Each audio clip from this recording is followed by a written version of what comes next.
this is the smallest, largest free speech display in the world. By smallest, I mean the City Council, which is the politicians of Port Townsend, Washington, right up there, have basically censored my 40-foot demonstration of signboards out here, which basically are to provoke conscious thinking, which is very rare in this country. Our free speech rights are being taken away daily, and change is happening not so much in the people but in technology, and people are so consumed by technology and entertainment that they're not really evolving personally. And I started this free speech thing in Los Angeles, Venice Beach, in '94. So I've been doing it 20 years. When I left in 2006, I had the largest free speech display in the history of the world, easily. It was 300 feet long. In fact, I have never heard of anyone who's had any free speech display even like this. It's usually one board or a demonstration or whatever. But I got started doing it as a goof. Somebody bought me from Staples Office Supply an easel with one dry erase board and said, I dare you to go out in Venice Beach and write something. And I felt kind of silly doing it, but I figured, shoot, I'll do anything. I'm kind of a bohemian, daredevil, provocative type guy.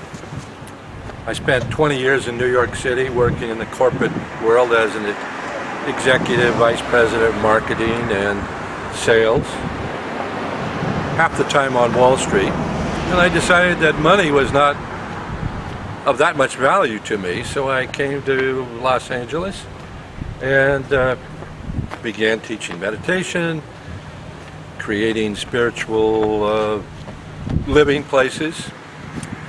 And then I got provoked to do this on Venice Beach. And over 13 years, I did 300 feet of space on a daily basis. In fact, I did 900 and some days in a row. And I had picked Port Townsend as a place to go to if I wanted to move, because it's pretty open. I didn't know the City Council was very conservative, very Taliban-like. I feel like I'm under Sharia law here with the Real Estate Council or the City Council having me in the paper over 20 times in a year and a quarter. I've been to the court 4 times, and I've got 3 more times to go. They've got me pegged for July 28th this year, 2014. And on the 12th of September, that's the day after 9/11, trial. And then on the 25th of September. It's a lot of money wasted. This is Thomas Jefferson County. They call it Jefferson County. Washington State, George Washington State. And this is the City Hall right there. And it's surreal that they're challenging the First Amendment, which was the First Amendment because it's the first most important thing that we need to pay attention to. And most people are sheeple. In fact, when I mention sheeple, I might say that once they started giving me ordinances and taking me to court in late March, within a week, someone had taken 42 of my boards and apparently tossed them in the bay right there where the ferry is. And one of these boards washed up. It was entitled Sheeple. Somebody brought it by, or at least the photograph of it. and it was in the local newspaper. And so no one has found those 42 boards. It's kind of like the Boston Tea Party, only it's the free speech party of Port Townsend. I'm kind of a whistleblower for free speech because there's very little free speech being done in the country of this nature where, yeah, well, I have 10 boards out here. Usually I have 40. I've had as many as 50, 60 boards. And the city council, which I call the real estate council, has come down on this and restricted the size to 6 feet, which is like a postage stamp. And it's kind of an insult to the First Amendment.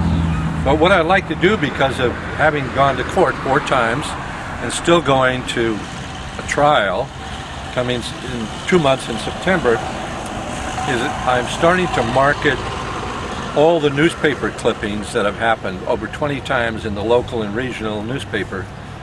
I'm starting to market it to various forms of the media, including newspapers, TV stations, and whatever. It's what I did in New York.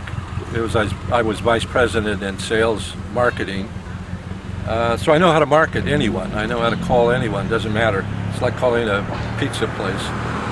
So I'm going to market what's happened here, the boards, 42 boards thrown in the bay, and I'm also going to suggest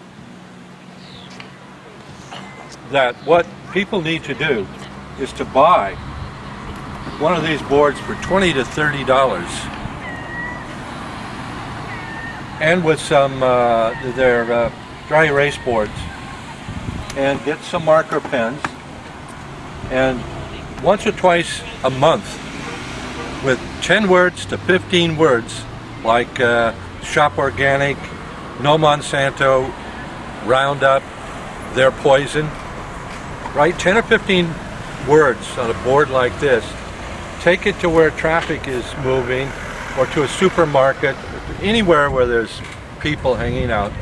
Spend an hour and a half, once a month, once every 2 weeks, once a week.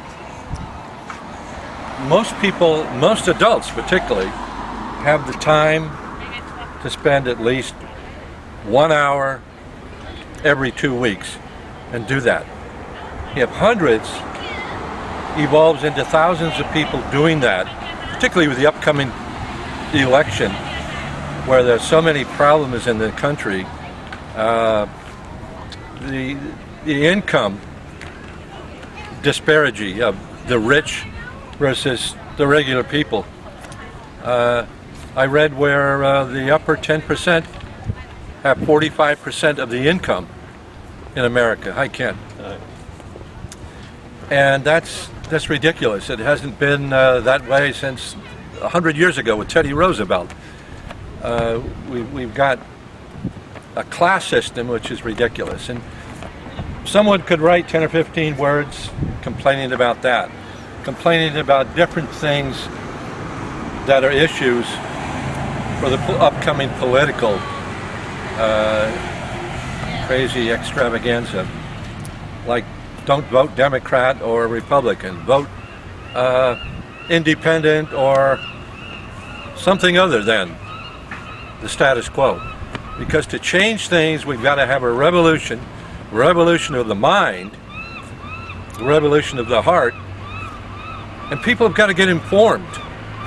They've got to start reading and know that technology is going out the roof, but the mind of people is still in the 15th century for the most part. Most people have no idea what's going on. Sometimes I wonder if I do, but I read all the time on the internet and newspapers, anything I can get a hold of, and I question whatever I read. The key is people have got to question. Whether you're part of a religion and a faith, question. Ask questions and look beyond the answers that were printed thousands of years ago. And that's what free speech is about, is provoking people to think. I'm a provocateur. I want people to think. So I write things with a little bit of humor that are 70% factual, the rest of it's maybe my opinion or viewpoint, coupled with humor to get people thinking and to get people active, because without being active, nothing changes.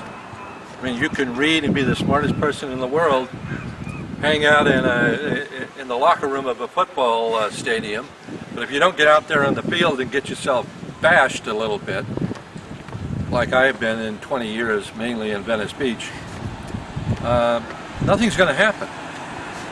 And this is the age of individually and collectively, we've got to make a difference. And it's all up to you, and each individual, whether they're 9 years old or 90 or older. I came up here 2 weeks ago. I was sitting over on the bench, and a little girl, not even 5 feet, with a ponytail, cute little girl, came up and read one of my boards, spent 2 to 3 minutes, and I didn't pay much attention. I figured she'd read it and leave, because she didn't look very old. Then she read a second board, and a third, and a fourth board, and I kind of felt a little embarrassed because the girl was very young, very small. Yeah. But she ended up reading 10 boards. Before that, by the time she got to the 7th, I got up off the bench and went over to her and I said, thank you for reading. It's amazing. She said, well, I've been reading about you in the newspaper. They threw 42 boards in the ocean, and it's terrible that free speech is being dumbed down in the country. And I said, how old are you to know that free speech is being dumbed down in the country? She says, oh, I'm 11 years old. I said, you're 11 years old and you read all of this? I said, you ought to run for city council. She said, oh, I think I'm too young. I said, well, I don't know. Maybe you're not. I don't know the rules up here. But what you want to do is go up to city council and stand right before them and point your finger and say, shame on you for what you're doing to free speech in America, and then walk out. And she said, that's a good idea. She left her email, and she said, the name I'm going to leave is the name my parents gave me. My name is Te Amo, which means I love you. And just when I even say it, I get goosebumps. And she's been here for 8 years out of her 11 years from the Dominican Republic, which we don't think of in America as somebody from the Dominican Republic. At 11 years old, she was as bright as any 40-year-old, 70-year-old who walks by here. And her name was Te Amo. Amazing, amazing girl.